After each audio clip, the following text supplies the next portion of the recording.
नमस्कार साथियों, university special video श्रृंखला भाग 2 में आपका स्वागत है। मैं जितेंद्र मीणा आज आपसे उच्च शिक्षा के बारे में बात करने जा रहा हूं। उच्च शिक्षा किसी भी मुल्क के निर्माण और उसकी प्रगति में एक अहम हिस्सा जो है निभाता रहा है। उच्च शिक्षा को लेकर अगर हम लोग बात करें तो उच्च शिक्षा अपने आप में ज्ञान के उत्पादन में या प्रोडक्शन ऑफ नॉलेज जिसे हम लोग कहते हैं, उसी प्रक्रिया का सबसे अहम पहलू है। उच्च शिक्षा को लेकर के देश भर के भीतर तमाम शिक्षण संस्थान जो है मौजूद हैं और ये शिक्षण संस्थान इस मुल्क को ज़्यादा समावेशी, ज़्यादा लोकतांत्रिक बनाने में अहम भूमिका निभाते रहे हैं। आज हम लोग बात करेंगे कि उच्च शिक्षा में खास करके जो परास्नातक है, मास्टर्स जिसे हम लोग कहते हैं, कि उसमें किस तरीके से एडमिशन लिया जाए, किस तरीके से उच्च शिक्षा के इन संस्थानों तक जो है पहुंचा जाए। तो अगर हम लोग बात करें तो मास्टर्स बेसिकली 3 विषयों में होता रहा है। एक जिसमें कि एमए है, दूसरा आपका एमएससी और तीसरा एमकॉम। ये अभी तक 2 साल का जो है एक डिग्री प्रोग्राम होता था, जो कि अब नई शिक्षा नीति 2020 के माध्यम से इसको घटा करके 1 साल किया जा रहा है और ये कहने में आ रहा है कि सरकार जो है जुलाई 2021 से नई शिक्षा नीति को लागू करने जा रही है। जिन विश्वविद्यालयों में ये शिक्षा नीति लागू होगी, अभी फिलहाल इंस्टीट्यूट ऑफ एमिनेंस का दर्जा प्राप्त शिक्षण संस्थानों में ये नीति लागू होने जा रही है। आने वाले दिनों में ये देश भर के तमाम शिक्षण संस्थानों में ये नीति लागू होगी और ऐसे में ये पूरा डिग्री प्रोग्राम 2 साल से घट करके 1 साल का होने जा रहा है। दूसरी बात, अगर हम लोग बात करें तो ये उच्च शिक्षा के जो संस्थान हैं, इसकी में जो मिनिमम जो क्वालिफिकेशन, इनमें जहाँ तक पहुँचने के लिए जो हमें मिनिमम डिग्रियाँ चाहिए, वो किसी भी विषय में, चाहे आप बीएससी हो, चाहे आपका बीए हो या फिर बीकॉम हो, उसकी डिग्री का होना जो है एकदम से जो है अनिवार्य है। अगर हम लोग उच्च शिक्षा के इन संस्थानों की बात करें जहाँ पर कि सोशल साइंसेज, ह्यूमैनिटीज़ और साइंसेज डिसिप्लिन के भीतर जो है मास्टर्स की डिग्री प्रोवाइड की जाती है, तो देश भर के लगभग 52 जो है केंद्रीय विश्वविद्यालय हैं जहाँ से हम लोग ये उच्च शिक्षा प्राप्त कर सकते हैं। इसके साथ ही साथ जो है हम लोग देख सकते हैं कि देश के तमाम जो स्टेट यूनिवर्सिटीज़ हैं या बाकी के जो इंस्टीट्यूट हैं, संस्थान जिन्हें हम कहते हैं, वहाँ से भी हम लोग ये डिग्री प्राप्त कर सकते हैं। इन सेंट्रल यूनिवर्सिटीज़ का अगर हम मोटा मोटी जिक्र करें तो जिनमें जवाहरलाल नेहरू विश्वविद्यालय से लेकर के दिल्ली विश्वविद्यालय, जामिया मिलिया इस्लामिया यूनिवर्सिटी, उसके साथ साथ Banaras Hindu university, Hyderabad central universities, Aligarh central university, ऐसी कुछ संस्थान हैं जिनका कि जिक्र यहाँ हम विशेष तौर पर करना चाहेंगे। इसके साथ साथ और भी तमाम शिक्षण संस्थान हैं जहाँ से आप ये डिग्री प्राप्त कर सकते हैं। इस वीडियो को बनाने का भी मकसद यही है कि किस तरीके से हम अपनी जो भूमिका है ज्ञान के उत्पादन में, हम किस तरीके से अपना जो है योगदान दे सकते हैं और उन संस्थानों, ये वो संस्थान है जहां पहुंच करके हम अपना बेहतरीन कंट्रीब्यूशन, अपना बेहतरीन योगदान दे सकते हैं। अगर यहां पर पहुंचने का जो रास्ता है, उस रास्ते को हम लोग देखने की कोशिश करें तो इनका रास्ता, जैसा कि हम लोग बात कर रहे थे कि बीए के बाद या बीएससी या बीकॉम के बाद हम लोग यहां तक पहुंच सकते हैं। इसकी जो प्रवेश की प्रक्रिया है उसको अगर हम लोग देखें तो अलग अलग यूनिवर्सिटीज़ की प्रवेश की प्रक्रिया जो है अलग अलग जो है होती रही है।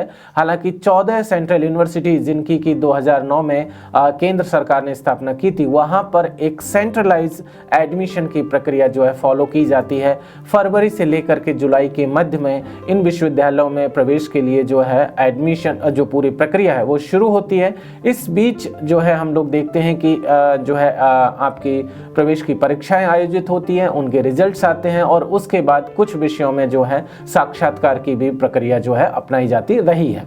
अगर हम लोग बाकी यूनिवर्सिटीज़ की बात करें तो हर एक यूनिवर्सिटी अपने लेवल से सब्जेक्ट के हिसाब से जो है प्रवेश की प्रक्रिया लेती रही है। अगर हम साइंस डिसिप्लिन की बात करें तो वहाँ पर जो है इंटरव्यू की भी प्रक्रिया फॉलो की जाती है। उसके साथ ही साथ कुछ प्रोफेशनल कोर्सेज ऐसे हैं जिनमें कि ये साक्षात्कार की प्रक्रिया जो है अपनाई जाती रही है।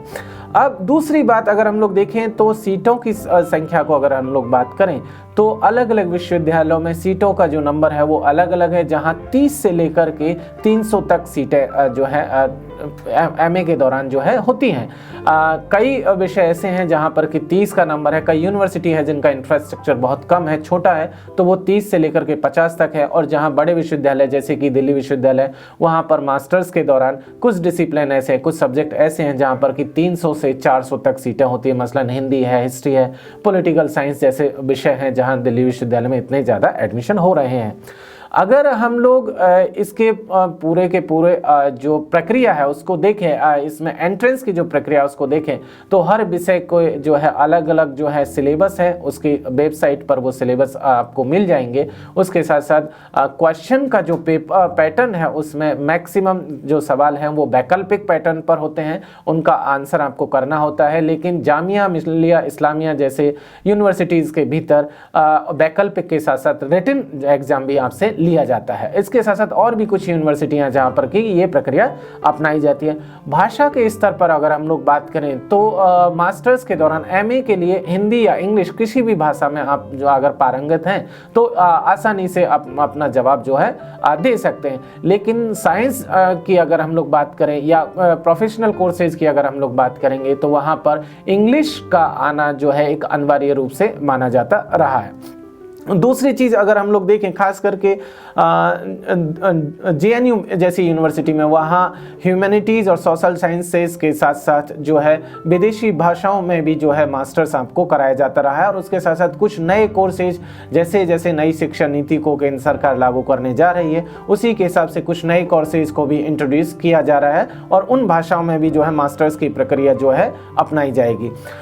जैसे ही साक्षात्कार की प्रक्रिया कंप्लीट होती है और फाइनल रिजल्ट आने शुरू होते हैं, उसके बाद जो मिनिमम आपसे डॉक्यूमेंट जो कागजात जो एडमिशन के दौरान जरूरी होते हैं उनकी अगर हम लोग बात करें तो आपकी 10वीं 12वीं और बीए या बीएससी या बीकॉम की जो मार्कशीट हैं और उसके साथ साथ जो उनके डिग्री जो है वो उनकी भी रिक्वायरमेंट आपसे मांगी जाती है। साथ ही साथ प्रीवियस इंस्टीट्यूशन जहां से आपने पहले पढ़ाई की है वहां से जो है ट्रांसफ़र सर्टिफिकेट और माइग्रेशन सर्टिफिकेट की डिमांड की जाती है।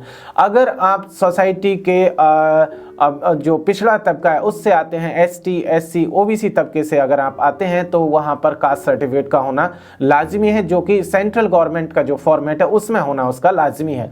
दूसरी चीज़ अगर हम लोग देखें तो पता चलेगा कि जो ईडब्ल्यूएस की कैटेगरी है या ओबीसी का जो कैटेगरी है उसमें आपका इनकम सर्टिफिकेट भी होना लाजमी है, जो कि हम लोग अक्सर जो है देखते रहते हैं। दूसरी एंटी रैगिंग कमेटी या फिर कैरेक्टर सर्टिफिकेट भी ऐसे डॉक्यूमेंट हैं जिनको कि एडमिशन के दौरान आपसे मांगा जाता रहा है। अगर हम इन विश्वविद्यालयों की फ़ीस का जिक्र करें तो तमाम विश्वविद्यालयों का फ़ीस का जो स्ट्रक्चर है वो एकदम से डिफरेंट है। जहां जेएनयू जैसा विश्वविद्यालय आपसे मास्टर्स के दौरान मात्र 275 रुपये पर सेमेस्टर की फ़ीस लेता है, वहीं दिल्ली विश्वविद्यालय जैसे संस्थान या जो बाकी की यूनिवर्सिटियां हैं वहां पर आपसे 10,000 से लेकर के 20,000 के बीच में फ़ीस जो है आपसे ली जाती है। अगर हॉस्टल फैसिलिटीज़ की बात करें तो तमाम विश्वविद्यालय अपनी कैपेसिटी के हिसाब से जो है आपको हॉस्टल प्रोवाइड कराते हैं। जहां जेएनयू जैसा विश्वविद्यालय आपके आउट स्टेशन स्टूडेंट्स को, मैक्सिमम स्टूडेंट्स को जो है आपको हॉस्टल की फैसिलिटी प्रोवाइड कराता है। वहीं डीयू आपको सीमित जो है उनके पास इंफ्रास्ट्रक्चर होने की वजह से सीमित छात्रों को ही जो है हॉस्टल फैसिलिटी दे पाता है। इसी तरीके से जामिया की भी हम लोग बात करें या अलीगढ़ की बात करें या हैदराबाद की बात करें तो उनके पास भी अपने सीमित संसाधन होने की वजह से हॉस्टल की फैसिलिटीज जो है सीमित जो है छात्रों तक ही जो है मिल पाती है। लेकिन एक चीज़ और हम लोगों को ध्यान में रखनी होगी, जो छात्र चाहे वो किसी भी सोसाइटी के किसी भी तबके से बिलोंग करते हों और अगर उनकी आर्थिक हालात बहुत अच्छे नहीं है तो ऐसे में सरकार की तरफ से जो है कई तरीके की स्कॉलरशिप्स और फेलोशिप का प्रबंध किया गया है, जिसमें कि MCM merit cum means scholarship का प्रोग्राम है। उसके साथ साथ post matric scholarship scheme for minorities है। उसके साथ साथ national fellowship and scholarship for higher education of ST students हैं। खुराना प्रोग्राम फॉर स्कॉलरशिप हैं, chief minister urban leadership fellowships हैं, post graduate Indira Gandhi scholarship for single girl child जैसी fellowship और भी तमाम तरीके की लगभग 20 से ज़्यादा फेलोशिप जो है पोस्ट ग्रेजुएशन के दौरान भारत सरकार या राज्य सरकारें जो प्रोवाइड करती रही हैं। इसके साथ साथ और भी तमाम संस्थान हैं जो प्राइवेट संस्थान हैं या NGOs हैं या और भी अलग अलग जो है पॉलिटिकल पर्सनालिटीज़ के नाम से भी जो है फेलोशिप की सुविधाएं आपको दी जाती रही है। तो ये मोटा मोटी चीज़ें हैं जिनको कि हमें ध्यान में रख करके अपनी जो तैयारियां हैं वो की जानी चाहिए। अगर हम लोग देखें कि पोस्ट जो ग्रेजुएशन है इसका अगर महत्व को अगर लेकर के अगर बात करें तो आप अगर हायर एजुकेशन में जाना चाहते हैं, उच्च शिक्षा जो है पाना चाहते हैं या रिसर्च जैसी जो है शोध जैसे कार्य में अगर आप आगे बढ़ना चाहते हैं तो उसके लिए पोस्ट ग्रेजुएशन का होना बेहद लाजमी है। और आने वाले दिनों में हम लोगों को देखने को मिलेगा कि मास्टर्स के दौरान और भी थीसिस राइटिंग जैसे प्रक्रियाओं को जो है अपनाने की बात चल रही है और नई शिक्षा नीति का वो हिस्सा भी है। तो ऐसी चीज़ें भी हम लोगों को आने वाले दिनों में देखने को मिलेगी। दूसरी चीज़ अगर देखें कि हम लोग विश्वविद्यालयों में या कॉलेज लेवल पर अपने आप को पढ़ाने लिखाने के काबिल मानते हैं और जो कि हम लोग तमाम लोग हैं भी, तो उसके लिए भी ये डिग्री बेहद अहम है। इसके साथ साथ अगर आप तमाम तरीके का और फ्रीलांसर जो है रिसर्च स्कॉलर के बतौर काम करना चाहते हैं तो उसके लिए भी ये डिग्री बेहद अहम है। सरकारी नौकरियों के हिसाब से भी देखें तो अगर आप बाकी के शिक्षण संस्थानों की बात करें या स्कूल लेवल की शिक्षा की बात करें तो उसके लिए भी ये बेहद अहम डिग्री है। तो मोटा मोटी इस वीडियो में बताने का मकसद यही था कि हम किस तरीके से हमारा क्या प्रक्रिया हो सकता है जिसके जरिए हम इन उच्च शिक्षण संस्थानों तक पहुंच सकें। दूसरी बात, ये उच्च शिक्षण संस्थान इसलिए भी बेहद ज़रूरी है कि यहाँ पहुँच करके हम लोग जो पिछड़े तबके से आते हैं, जो सोसाइटी का जो सोशली तौर पर पिछड़ा तबका हो या आर्थिक तौर पर पिछड़ा तबका हो या भाषाई आधार पर या जेंडर के आधार पर अगर आप एक पिछड़ा तबका है और इतना जो है विविधता से भरे समाज में हम अगर एक समावेशी समाज बनाना चाहते हैं, एक लोकतांत्रिक समाज बनाना चाहते हैं और एक ये हायरार्कीज को अगर हम लोग ब्रेक करना चाहते हैं तो उसके लिए बेहद ज़रूरी है कि हम इन उच्च शिक्षण संस्थानों तक पहुँचें, पढ़ें, अपने आप को समझें और इस मुल्क के निर्माण में अपनी भूमिका अदा कर सकें।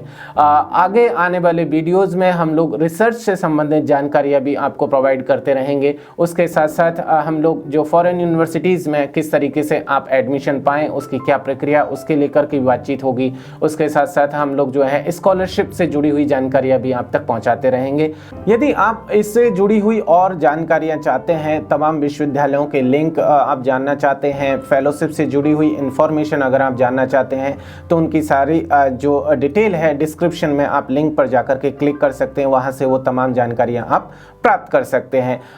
अगर ये वीडियो आपको पसंद आया तो इसे लाइक करें, सब्सक्राइब करें, शेयर करें। बहुत बहुत शुक्रिया।